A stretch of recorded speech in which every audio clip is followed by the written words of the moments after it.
आखिर क्यों बांग्लादेश में इतना वायलेंट प्रोटेस्ट किया जा रहा है और अभी तक बांग्लादेश में क्या क्या हो चुका है और इन सब क्राइसिस में पाकिस्तान और चाइना का क्या रोल है।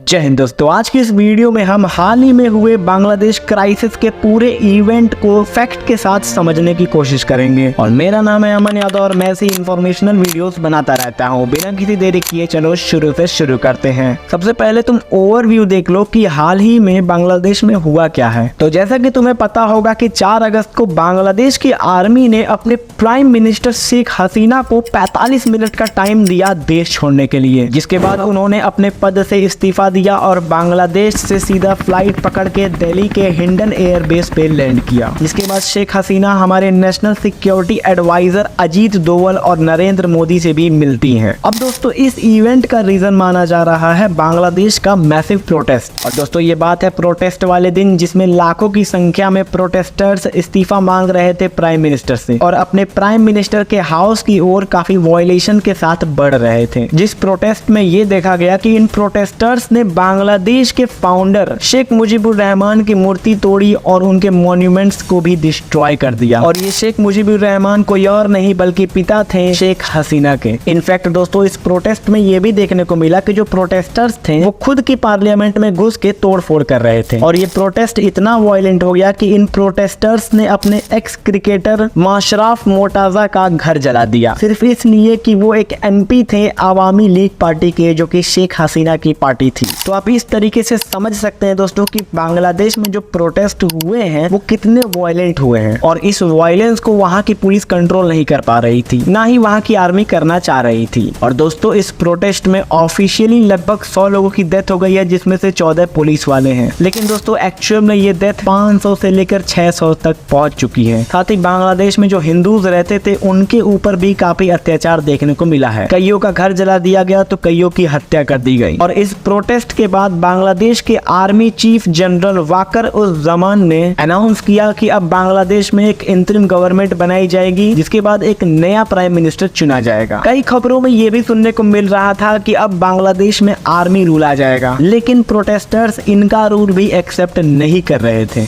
और दोस्तों इन सभी के बीच एक टोटली इनलीगल चीज यहाँ पर देखने को मिली कि जो बांग्लादेश की एक्स प्राइम मिनिस्टर थी उनको कोर्ट का उल्लंघन करते हुए जेल से बाहर निकाल दिया। और इनकी हिस्ट्री कुछ ऐसी है कि ये पहले से ही एंटी इंडिया और प्रो पाकिस्तानी रही हैं। तो अगर ये प्राइम मिनिस्टर बन जाती तो इंडिया को एक और साइड से फाइट करनी पड़ती। खैर कहानी में वापस आए तो अब इन सब के बाद बांग्लादेश में कर्फ्यू लगा दिया जाता है, साथ ही वहाँ 4G मोबाइल इंटरनेट भी बंद कर दिया जाता है। तो दोस्तों अभी तक हमने ये देखा कि प्रोटेस्ट किस तरीके से बांग्लादेश में वायलेशन फैला चुका था। तो अब ये देखते हैं कि ये प्रोटेस्ट हुआ क्यों।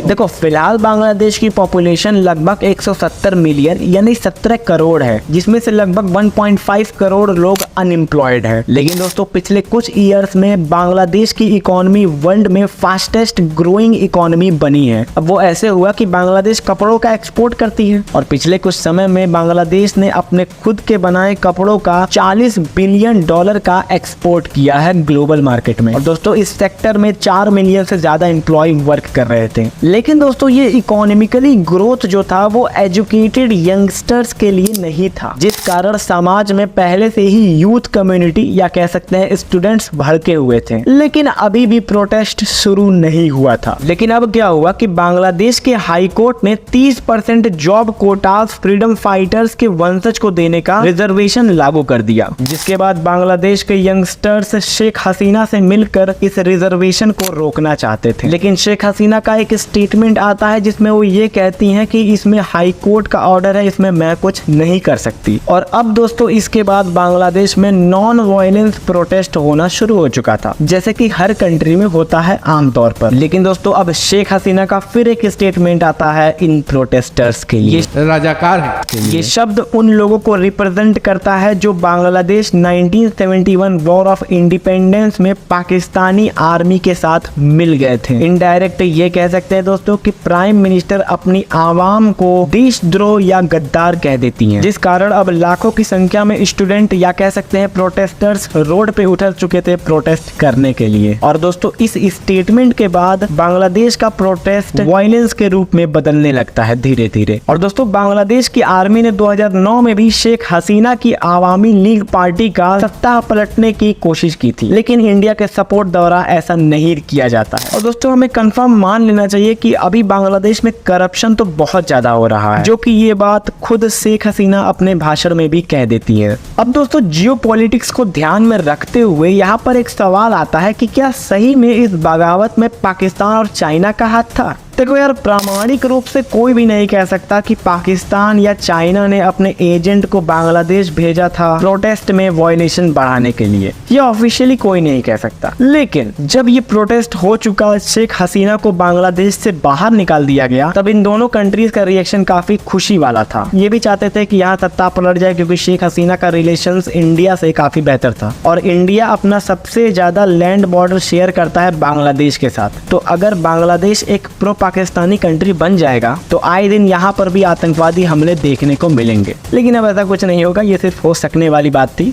खैर अब देखते हैं वहाँ जो नेक्स्ट प्राइम मिनिस्टर आएंगे उनका रिलेशंस इंडिया से कैसा रहेगा। और दोस्तों अब मैं जिस दिन ये वीडियो बना रहा हूँ, एक रिसेंटली खबर निकल के आई है जिसमें ये हुआ है कि जितने यंग प्रोटेस्टर्स थे उन लोगों ने डायरेक्ट रिक्वेस्ट या फिर कह सकते हैं डिमांड किया है मोहम्मद यूनुस से कि वो बांग्लादेश के नेक्स्ट प्राइम मिनिस्टर बने। मोहम्मद यूनुस ने भी इसको एक्सेप्ट कर लिया है और फिलहाल मोहम्मद यूनुस अंतरिम गवर्नमेंट में ही प्राइम मिनिस्टर का पद संभाल रहे हैं और नेक्स्ट प्राइम मिनिस्टर भी मोहम्मद यूनुस ही बनेंगे। इनके बारे में कुछ बता दो दोस्तों, ये एक इकोनॉमिस्ट हैं, 2006 में नोबेल पीस प्राइज भी अचीव किए हैं, 2009 में प्रेसिडेंशियल मेडल ऑफ फ्रीडम भी अचीव किए हैं, 2010 में कांग्रेशनल गोल्ड मेडल भी अचीव किए हैं। साथ ही दोस्तों 1987 में इन्हें इंडिपेंडेंस अवार्ड से भी सम्मानित किया गया है। तो इन्हें देख के तो यही लगता है दोस्तों कि ये एक बहुत ही बेहतरीन लीडर रहेंगे बांग्लादेश के लिए। और ऐसी और वीडियोस देखना चाहते हो करंट अफेयर और हिस्ट्री की, तो इस चैनल को सब्सक्राइब कर लो। मिलते हैं अगली वीडियो में। जय हिंद, जय भारत।